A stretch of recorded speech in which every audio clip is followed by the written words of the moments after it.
Deixa eu te contar uma coisa que pode mudar a sua vida, se você realmente absorver isso. As pessoas mais ricas do mundo, e isso inclui o Brasil, quase nunca chegaram lá só com um bom salário. Pelo contrário, é mais ou menos assim: 60% dos ricos são empreendedores, 20% são investidores, 16% são herdeiros, 3% são celebridades, artistas ou atletas e 0% funcionários que vivem apenas de salário sem investir em nada. Então, se você quer realmente aprender a administrar o dinheiro como 1% mais rico, precisa entender o que esses 4 primeiros grupos têm em comum. E a resposta, na verdade, é bem simples. Todos eles são donos de alguma coisa. Empreendedores são donos de negócios. Investidores são donos de ativos. Herdeiros são donos de herança, fundos e imóveis. Artistas e atletas são donos de habilidades raras e difíceis de replicar. Ou seja, se você não é dono de nada, é você que está sendo possuído pelo sistema, preso em boletos, dívidas e dependente do próximo salário. E esse é o detalhe que a maioria ignora. Só que saber disso não muda nada. Como eu posso virar esse jogo? É aí que entra a regra 20-10-60-10. Essa estrutura é para que qualquer pessoa, mesmo ganhando pouco, consiga organizar o dinheiro como os mais ricos fazem. Porque a verdade é que não importa o quanto você ganha, e sim como você usa o que ganha. Então vamos direto ao ponto. 20% do que você ganha deve ir para o seu crescimento financeiro. Esse é o dinheiro que vai trabalhar por você. E quando eu falo crescimento, tô falando de usar esse dinheiro para comprar coisas que valorizam com o tempo. A maioria das pessoas age dessa forma: recebe o salário, paga as contas e geralmente gasta o que sobra com besteira. Daí fecha o mês zerado e isso se repete todo mês, ano após ano. E sabe o que é mais triste? Esse ciclo foi criado para isso mesmo. Você se sente bem quando o salário cai, mas dias depois já está quebrado de novo. Trabalha mais no mês seguinte para tentar equilibrar e continua preso no mesmo lugar. É uma escravidão moderna, só que disfarçada de uma vida normal. Mas calma, não tô dizendo que receber salário é igual ter sido acorrentado, mas existe uma escravidão moderna e invisível. Séculos atrás, escravos não ganhavam nada, mas tinham um teto e comida racionada. Hoje a gente trabalha quase todo dia, recebe um salário, mas gasta tudo com comida, aluguel, transporte e contas de luz. A diferença é que agora a gente acha que tem liberdade. E quando você entende isso, percebe que precisa reagir. E o primeiro passo é usar esses 20% para comprar ativos, ou seja, coisas que colocam dinheiro no seu bolso e crescem com o tempo. A ideia é simples: enquanto você trabalha, seus ativos também estão trabalhando, e com o tempo eles podem até render mais que seu próprio emprego. Agora talvez você pense: mas eu não tenho dinheiro para investir. E eu entendo, mas você precisa dar um jeito de encontrar esse dinheiro, porque quanto antes você começar, vai ser melhor. Por exemplo, imagine 2 caras, o Lucas e o Pedro. O Lucas começou a investir R$500 por mês aos 20 anos. O Pedro só começou aos 30 anos, mas para compensar, ele investiu R$750 por mês. Quando completam 60 anos, os dois param de investir. O Lucas investiu 240 mil ao longo de 40 anos e o Pedro investiu 270 mil ao longo de 30 anos. Ou seja, Pedro investiu mais dinheiro, certo? Mas sabe quem terminou com mais no final? O Lucas, e com quase o dobro, porque ele começou antes. Esse é o poder dos juros compostos. Tempo vale mais do que dinheiro. Certo, agora que você já entendeu como começar de verdade, a primeira coisa é escolher os ativos certos para seu dinheiro crescer. E para isso, pense como se fosse uma escada de risco, do mais estável ao mais ousado. Se você está começando a investir agora e não entende nada disso, a renda fixa é o melhor caminho.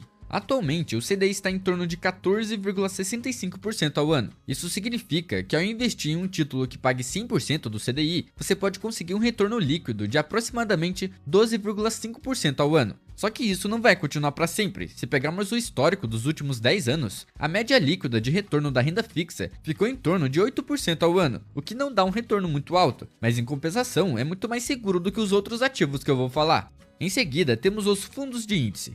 ETFs são a forma mais simples e segura de começar a investir em ações. Em vez de escolher ações individuais, você leva o mercado como um todo. Com isso, você dilui o risco, mas também diminui o retorno que você pode obter. Temos 4 fundos de índice principais no Brasil: BOVA11 com retorno de 9,2% ao ano nos últimos 10 anos, IVVB11 com retorno de 18,7% ao ano, DIVO11 com retorno de 9,3% ao ano e SMAL11 com 7,1% ao ano. Como você pode ver, o único que valeria a pena é o IVVB11, o resto tem um retorno parecido com a renda fixa, então na minha visão não vale muito a pena. Depois disso, passamos para habilidades de alta renda. Esse talvez seja o melhor investimento de todos. Aprender algo que te faz ganhar mais dinheiro multiplica sua renda e seu potencial de crescer muito acima de 20% ao ano.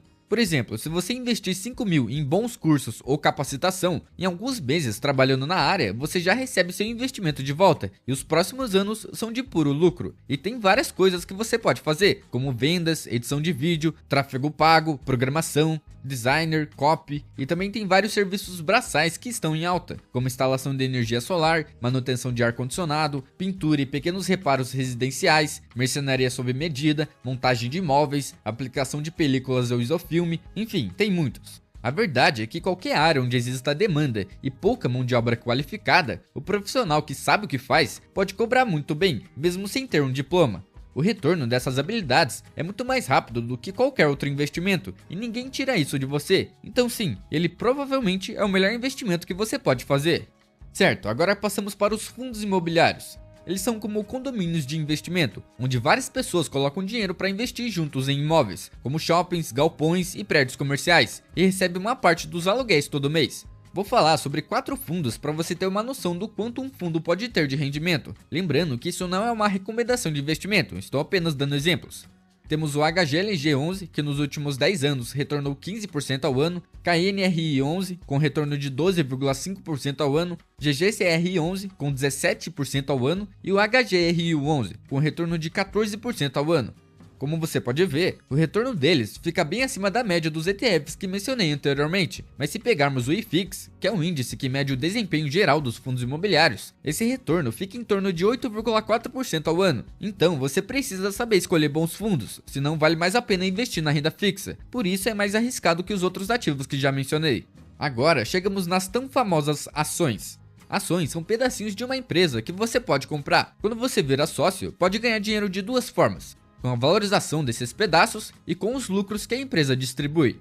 Temos algumas formas de investir em ações. A mais burra delas é tentar acertar a melhor ação de todas e colocar todo o seu dinheiro nela. Essa é a forma mais idiota possível de investir.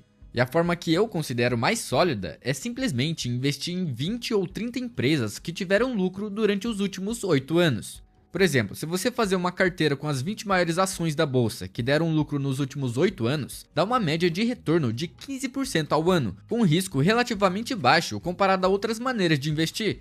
Para você ter uma noção, se o Lucas do nosso exemplo anterior tivesse investido nessa carteira, em vez de ter 2,7 milhões, ele teria 11,4 milhões. Mas claro, existem muitas e muitas variáveis. Não tô falando aqui que é zero risco e nem que você terá um retorno desse durante 40 anos seguidos, até porque isso é quase impossível de acontecer. Mas sim, investir em ações pode ser extremamente lucrativo no longo prazo. Só que primeiro, você precisa entender como o mercado funciona. Ele inevitavelmente vai ter momentos de alta e momentos de baixa. O importante é não se desesperar na baixa e nem ficar muito confiante nas altas. E segundo, você precisa estar preparado para os momentos de baixa do mercado. Vai ter momentos em que seu patrimônio vai derreter. Talvez você perca 10, 20 ou até 30% dele, dependendo da crise. Assim como aconteceu em 2008, 2015 e 2020. Se você se desesperar e vender tudo, você perdeu.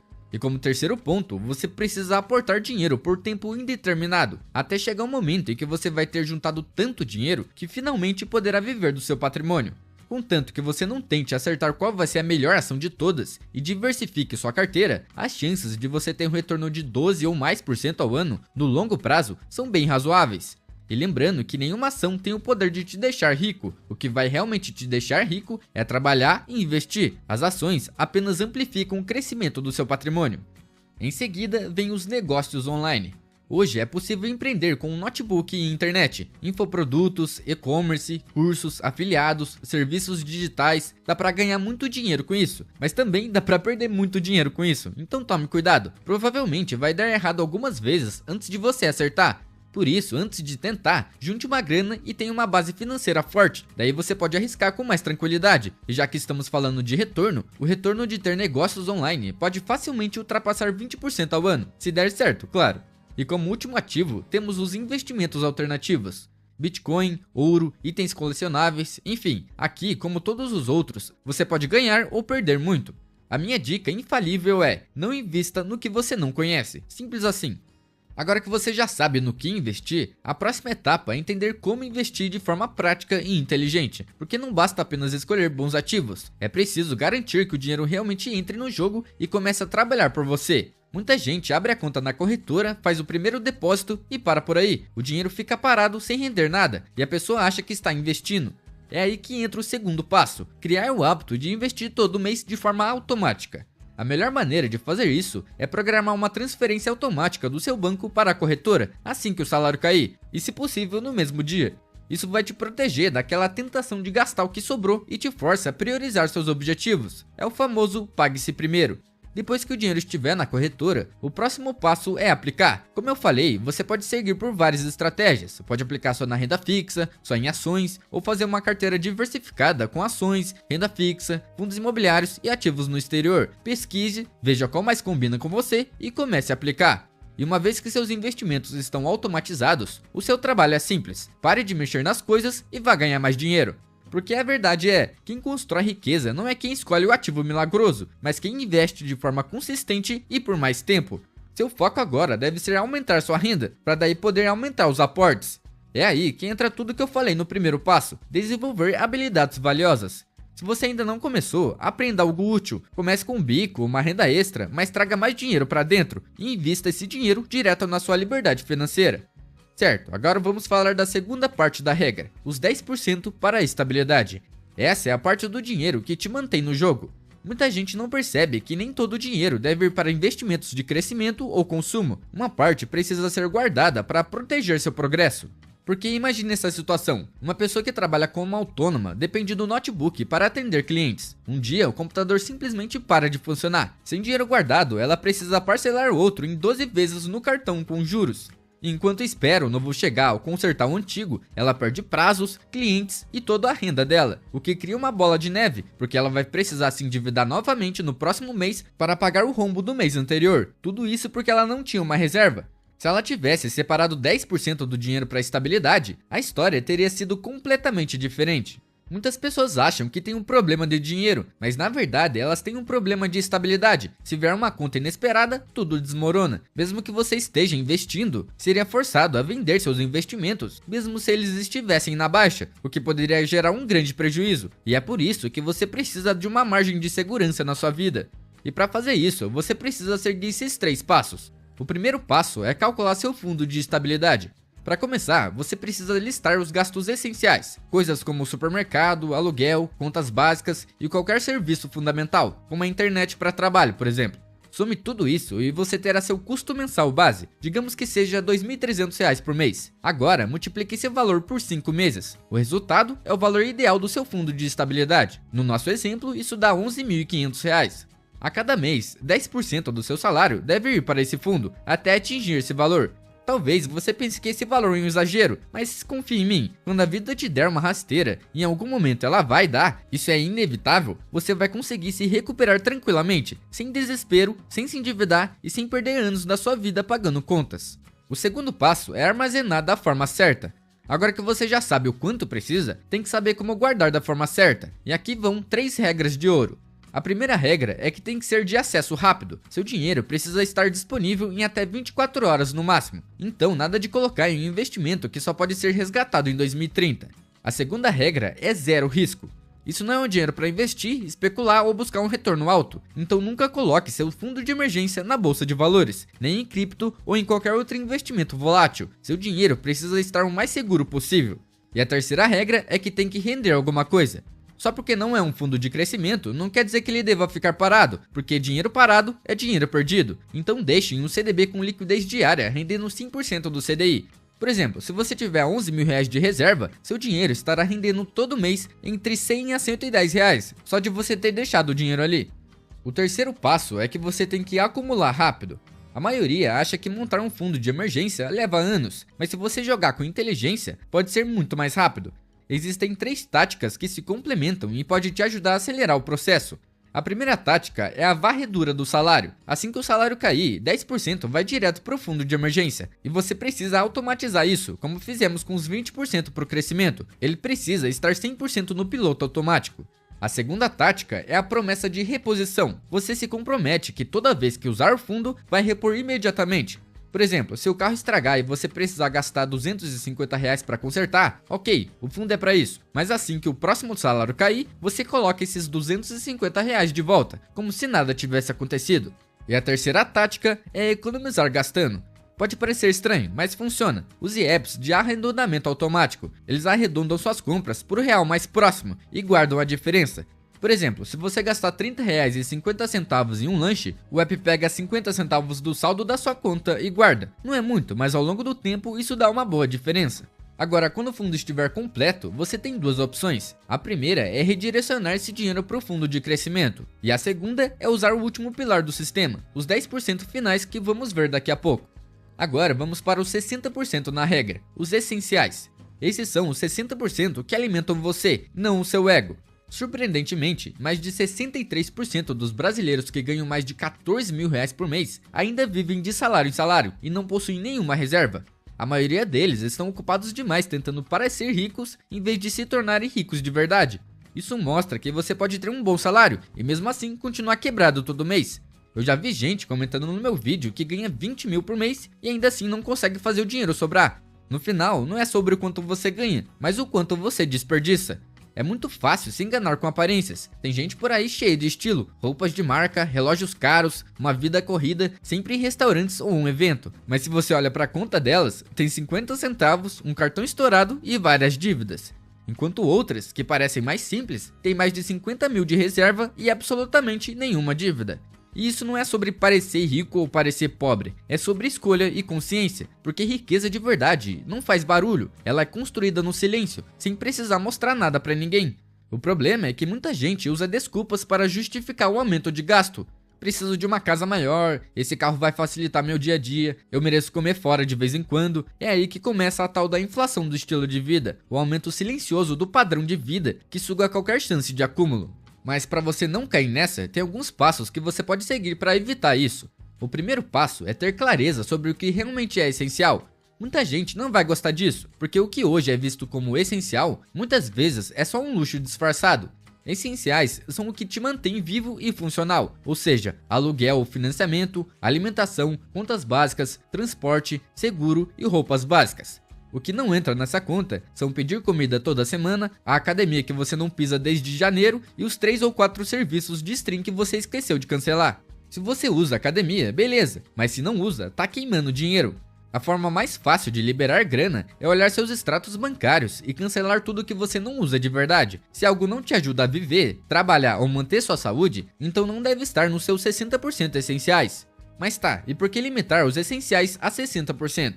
Porque o brasileiro médio gasta de 70% a 80% achando que tudo é necessidade, quando na verdade boa parte são hábitos inflacionados. Ao se forçar a viver com 60% da renda, você elimina tudo que é desnecessário e muda sua mentalidade de quero gastar mais para quero ganhar mais. E esse é o tipo de mentalidade que vai te fazer crescer. O segundo passo é atacar as duas categorias que mais consomem seu dinheiro. Todo mundo fala para cortar o cafezinho. E sim, se você estiver todo lascado, isso vai te ajudar. Mas se você quer realmente causar um impacto de verdade nas suas finanças, precisa olhar para as duas áreas que mais pesam no seu bolso: moradia e transporte. Moradia costuma ser o maior gasto, mas isso não significa que precisa crescer junto com a sua renda. Renegociar o aluguel, dividir o espaço com alguém ou até morar com os pais temporariamente pode fazer uma diferença absurda no longo prazo. O mesmo vale para transporte. Financiamento de carro é um dos maiores destruidores de riqueza. Muita gente financia carro novo só pelo status e fica anos pagando por algo que só desvaloriza. Por isso, o ideal é comprar um carro usado e confiável, que já tenha perdido a maior parte do seu valor. E se você mora perto do seu trabalho, talvez deva considerar não ter um carro. Com isso, você economiza não só no financiamento, mas também em seguro, manutenção, estacionamento e IPVA. Tudo isso somado pode economizar um bom dinheiro. E quando essas duas áreas estão sob controle, fica muito mais fácil organizar o resto. E por fim, é preciso entender que não é só a força de vontade que vai te manter no caminho certo, e sim as regras que você cria para automatizar boas decisões. Pessoas ricas não confiam só na motivação, elas criam sistemas. Um sistema simples, por exemplo, é se fazer 3 perguntas antes de comprar qualquer coisa.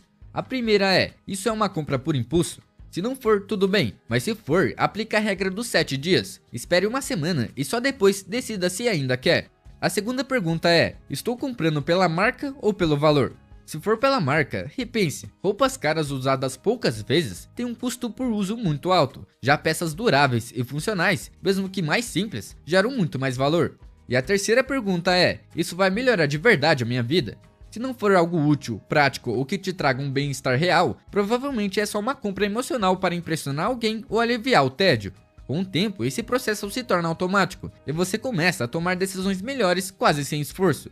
No final das contas, não é sobre ser pão duro, é sobre ter intenção em cada gasto.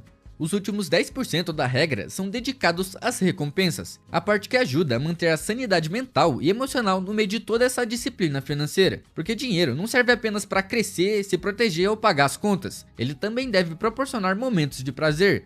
O problema é que muita gente ignora essa etapa e depois acha que poupar é um castigo eterno, mas a verdade é que são justamente as pequenas alegrias do dia a dia que mantêm a motivação acesa e dão sentido ao esforço. Inclusive, dados mostram que 92% das pessoas gastam além da conta depois de períodos intensos de economia, justamente porque poupar sem nenhum tipo de prazer começa a parecer uma punição. E é por isso que esses 10% não são uma desculpa, são uma estratégia para tornar o processo sustentável ao longo do tempo. E para que isso funcione bem, o ideal é criar uma conta separada chamada Pote da Alegria, onde todos os meses você transfere automaticamente 10% da sua renda, independentemente do valor. Ganhou 2.000, transfira 200. Ganhou 10.000, transfira 1.000. O segredo é manter o percentual fixo. Mas atenção, não vale trapacear usando o dinheiro de outras categorias para complementar esse fundo. Se acabar, acabou. Só recomeça no mês seguinte. Isso faz com que cada escolha seja mais intencional e evita aquele sentimento de culpa por gastar. Com o tempo, você passa a buscar experiências mais significativas em vez de um consumo vazio, e se o fundo ainda estiver pequeno, a prioridade deve ser gastar com vivências, e não com objetos. No fim das contas, a regra 20-10-60-10 mostra que dá para crescer, se proteger, viver com equilíbrio e ainda aproveitar a jornada, tudo isso sem se sabotar e sem perder o sentido do caminho. Bom, espero que tenham gostado do vídeo. Meu nome é Felipe